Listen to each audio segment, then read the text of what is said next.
Tonight, the president defends the prisoner swap.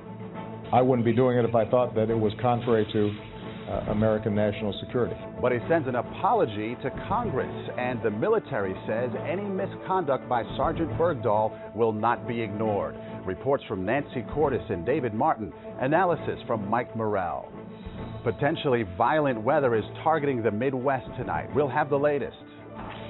Dean Reynolds reports 2 12-year-old girls are charged with attempting to kill another girl inspired by a fictional character. And Jim Axelrod with the D-Day debacle kept secret for decades. They went down with the ship. I'm sure there's 300 people in the ship right now, dead.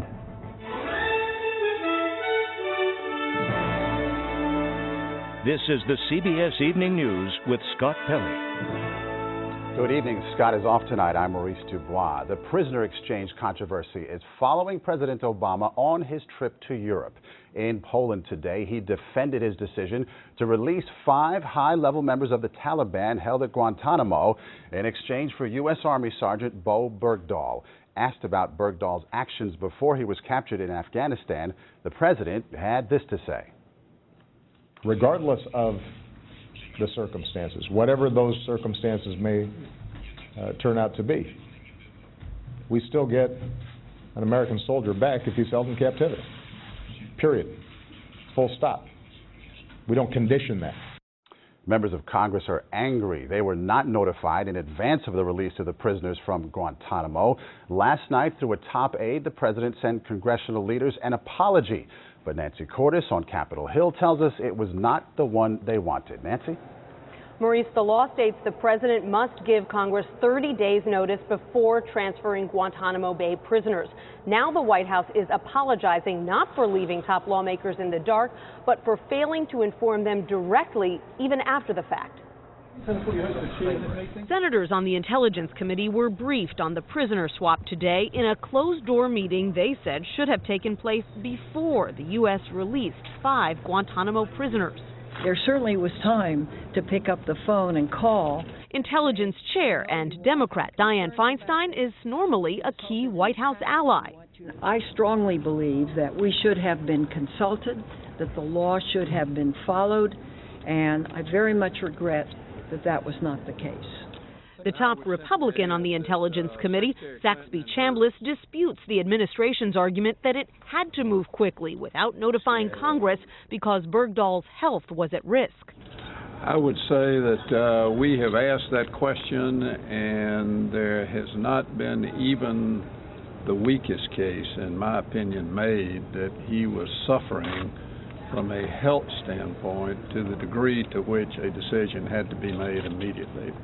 Administration officials first broached the idea of a prisoner swap at a pair of contentious classified meetings with congressional leaders in November of 2011 and January of 2012. Feinstein, who was in the room, says lawmakers were almost unanimously against the proposal, but that talks with the Taliban stalled anyway, and Secretary of State Hillary Clinton sent a letter in early 2012 promising to consult Congress if negotiations resumed. But the topic did not come up again until midday on Saturday when aides to House Speaker John Boehner and other top lawmakers got a call from the White House informing them about the swap only a half hour before the White House itself made the news public to everyone, Maurice. Nancy Cordes on Capitol Hill. Now, Bergdahl remains in a U.S. military hospital in Germany tonight. But the Army made it clear today that when he's well enough, he'll have some questions to answer about what led up to his capture by the Taliban 5 years ago. Here's David Martin.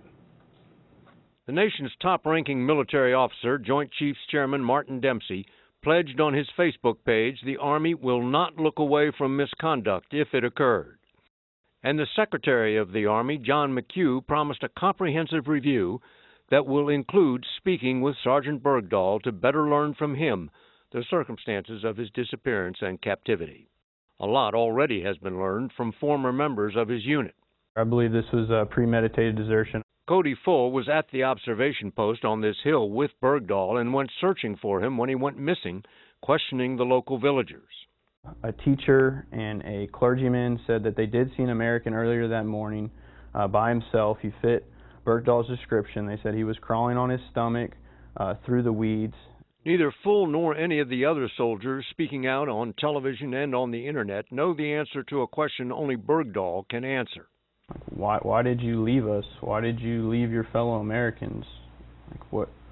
We want to know why he left.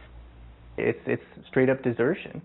It's walking away from the bond of brotherhood that is sacred on the battlefield. Joshua Corder thinks Bergdahl's disappearance may have cost other soldiers their lives when they were sent to block roads the Taliban might use to spirit him across the border into Pakistan.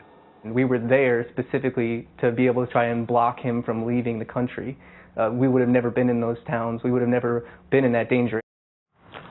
Some of the soldiers talking now were interviewed by Army investigators shortly after Bergdahl disappeared in 2009. So all of these accusations were known to the Obama administration when it negotiated his release. David Martin at the Pentagon, thank you. Mike Morell is a former CIA deputy director and now a CBS News contributor. And Mike, the president said today he would not have released the 5 suspects from Guantanamo if he thought they would threaten U.S. security. And he said if they do become a threat, he is confident the U.S. can track them down. What's your take on that? The Qataris, I think, will do a good job of monitoring them while they're in Qatar. But Maurice, once they leave Qatar, once they go back to Afghanistan in a year, it will be very difficult to monitor them, perhaps nearly impossible. That is a concern, obviously. Well, what about, Mike, the White House not informing Congress beforehand, saying it had operational security concerns? What about that? Obviously, operational security is paramount. But Maurice, there are ways to inform Congress in a secure way. A great example of that is before the bin Laden raid, we informed the leadership of both intelligence committees about what was going to happen. So there are ways to do it in a secure way that protects operational security. Mike, some are saying this sends a signal to militants that they can now kidnap Americans and name their price, name their ransom. What do you make of that? There are groups like the Taliban and Al-Qaeda in Pakistan and Al-Qaeda in Yemen that don't need any incentive, that would grab any American they could grab today. So this is not going to change their thinking. But I think there are militant groups around the world who have never thought, Maurice, about kidnapping an American before and may now start thinking about it. Okay, Mike Morell, Force tonight in Washington. Thank you. Thank you. Now, the center of the country is getting pounded tonight by severe weather from South Dakota to Illinois. The skies are threatening near Omaha, Nebraska. Tornado watches and warnings are up throughout the entire state. Meteorologist Megan Glaros is with our sister station, WBBM in Chicago. And Megan, what's going on right now? Good evening to you, Maurice. We are looking at a very primed atmosphere for intense severe thunderstorm development, which you can see has already started to happen. It's been ongoing now for at least several hours, with severe storms stretching from central Nebraska in towards Iowa. Several reports of confirmed tornadoes as well as Doppler-indicated tornadoes as we continue to see this storm system revving up. There is a tornado watch that extends from Missouri and parts of Iowa all the way through Nebraska, and a severe thunderstorm watch as well back on off to the north and west of that. Now, the Storm Prediction Center has actually issued a high risk of severe weather with this system that does not happen every day. There is the potential for strong tornadoes, for large hail, and for something that would mean a widespread damaging wind event, Maurice. And Megan, we understand they call this a derecho. What kind of storm is that? Right. I know it's something you don't hear about all the time, Maurice, but essentially what it is an organized complex or squall line of very intense weather that sets up and extends for at least 240 miles. You can see it organizing and progressing on off to the east. So a long-lived severe wind event with at least 240 miles in diameter. And we're talking about 70-plus mile-an-hour gusts potentially within this band of severe weather. So it is going to be a very active night, and I'm concerned that it will happen overnight while many people are sleeping. Difficult to get those all-important warnings, Maurice. A lot of concern there. Megan Glaros in Chicago for us tonight. Thank you so much. A nationwide manhunt for Ryan Chamberlain ended when he was captured last night in San Francisco. Amateur video shows him being taken into custody. Chamberlain, who's 42, is charged with possession of explosive materials. Today, an FBI affidavit revealed his San Francisco apartment was filled with bomb-making materials, including ball bearings, screws, and a remote-controlled detonator. But there was no word on what his intentions might have been. Syria held a presidential election today. There is little doubt that Bashar al-Assad will win a new 7-year term. With Syria decimated by 3 years of civil war, the voting was confined to areas that Assad controls. We get more now from Clarissa Ward. This is how Election Day began in some parts of Syria, with barrel bombs, not ballot boxes. In regime-held areas, it was a dramatically different picture. I voted with my blood for President Bashar al-Assad, this woman said, because he is the only one who can help us out of this crisis. For Assad, this election is not so much a show of democracy as it is a declaration of victory. 9 months ago, the regime was able to stave off a U.S.-led strike by agreeing to hand over all banned chemical weapons materials. But the Syrian regime may have found a loophole. Chlorine gas, which can be used legitimately in water treatment, has also allegedly been used in recent government bombing attacks. The poison gas burns the lungs and can be deadly. Dr. Hassan al-Araj, a cardiologist from the Syrian town of Kafr Zayta, said that he has smelt the chlorine himself. This is you, right? In the last 2 months, he told us, he has treated hundreds of victims in 12 separate chlorine gas attacks in his area. The patients were choking and coughing up blood, he said. They were blue and trembling. The most recent attack was just days ahead of today's vote. The election is a show, nothing more, he said. I don't think that anyone with a sense of humanity would elect someone who kills his own people. But the reality, Maurice, is that President Assad is likely to stay in power for the foreseeable future, and there is no sign of a slowdown in the relentless bombardment of those rebel-held areas. Clarissa Ward near the Syrian border in Turkey tonight. Thank you. 25 years later, Chinese police block Seth Doan from asking questions about the Tiananmen Square massacre. 25 years ago this week, China's military crushed the pro-democracy protests in Beijing's Tiananmen Square. One image stands out of a single protester carrying shopping bags, blocking a column of tanks. His victory was brief and the brutal crackdown continued. A quarter century later, Seth Doan discovered China still won't let its people talk about it. Who are you? This is what happens when you try to interview someone with a story to tell about Tiananmen Square. Why are you stopping me? This woman would not identify herself, but called police as soon as we arrived outside the Beijing apartment of activist Yo Weijie. Yo's husband, Yang Minghu, was shot and killed near Tiananmen Square in 1989. Yo said she was being watched by police and could not leave her house, so we went to her. Mrs. Yo, it's Seth Doan from CBS. No one came to the door, but 5 policemen showed up outside. We're just trying to interview Mrs. Yo. Ms. Yo? Chinese security prevented us from speaking to a number of people for this story, so we traveled to Hong Kong, beyond the reach of mainland police. No one really knows how many people died. There we met Lee Chuk-young, who's founded a new museum about Tiananmen. I hope one day my museum is in Beijing. He was in Beijing the night of the crackdown. He told us he thought the pro-democracy movement had momentum, but then the tanks rolled in.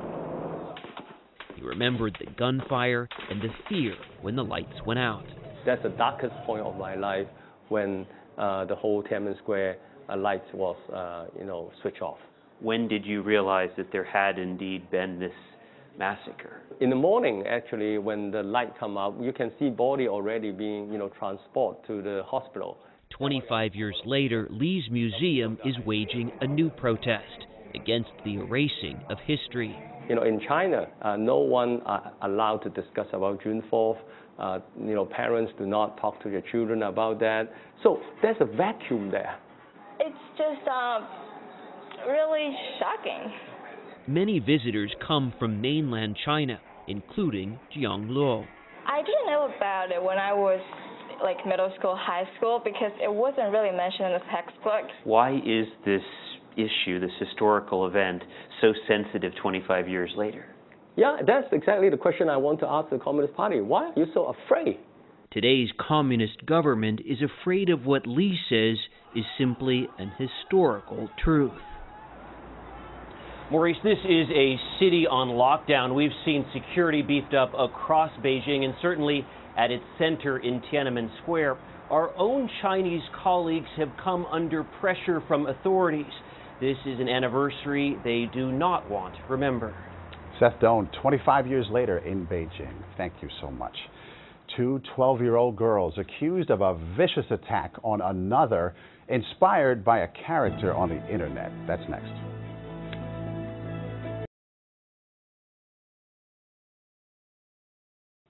Two 12-year-old girls from Waukesha, Wisconsin are in a juvenile detention center tonight. They're charged with attempting to kill another 12-year-old girl who was stabbed Saturday 19 times. Today, an attorney for one of the accused said she shows signs of mental illness. More now from Dean Reynolds. The brutality of the crime is hard to square with the ages of the accused. Two 12-year-olds now facing adult charges of attempted homicide. We've hidden their identity because of their age. Police say the suspects told them they assaulted their friend in a local park after months of planning, inspired by a website known for horror stories. Russell Jack is the Waukesha chief of police. From what you know of the case, did the suspects have difficulty distinguishing fact from fiction? It appears that based on their internet usage, the websites that they were on, that they had some difficulty with distinguishing that, and thus they carried out these acts. According to the criminal complaint, the girls wanted to kill their friend as an act of devotion to a horror character called Slender Man, whose exploits are distributed on a website called Creepypasta. Someone identified as the website's administrator wrote, "Only a small minority of people, mostly newcomers on the site, truly believe what they read here," adding, "Something like this was bound to happen considering the size of the Creepypasta community." Slenderman videos have millions of views on YouTube. There's even a video game. For a lot of people, the real world and the internet world are essentially the same thing. Lindsay Turrentine with technology website CNET says Slenderman stories are the downside of going viral. They're very short. They're very easy to copy and paste and spread, and that's part of what has helped it move around in this sort of insidious fashion. Now, defense attorneys in this case say they will attempt to have it moved to juvenile court, Maurice, while the 12-year-old victim in this episode is described tonight as being in stable condition. Dean Reynolds in Waukesha, Wisconsin tonight. Thank you. And we're back in just a moment.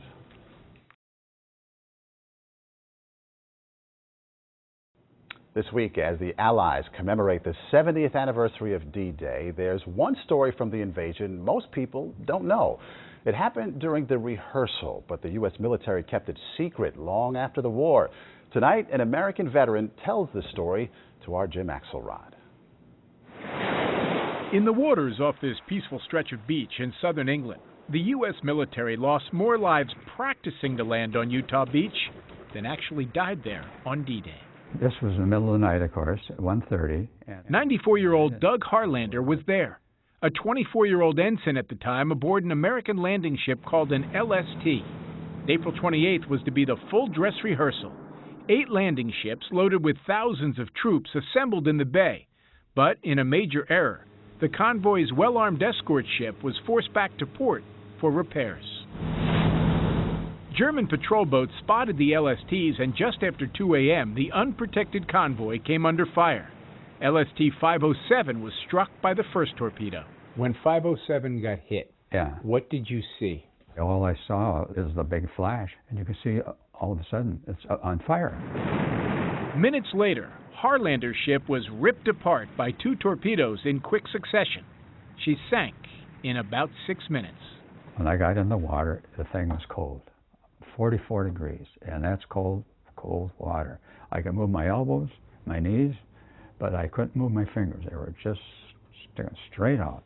Harlander hung onto a life raft for hours until a British ship fished him out of the water. And so they came me with a cup of tea. And I was trying to hold that cup of tea between my hands, and I drank about half of it. Half of it I spilled it, but it was still the best drink I've ever had. He was among the lucky.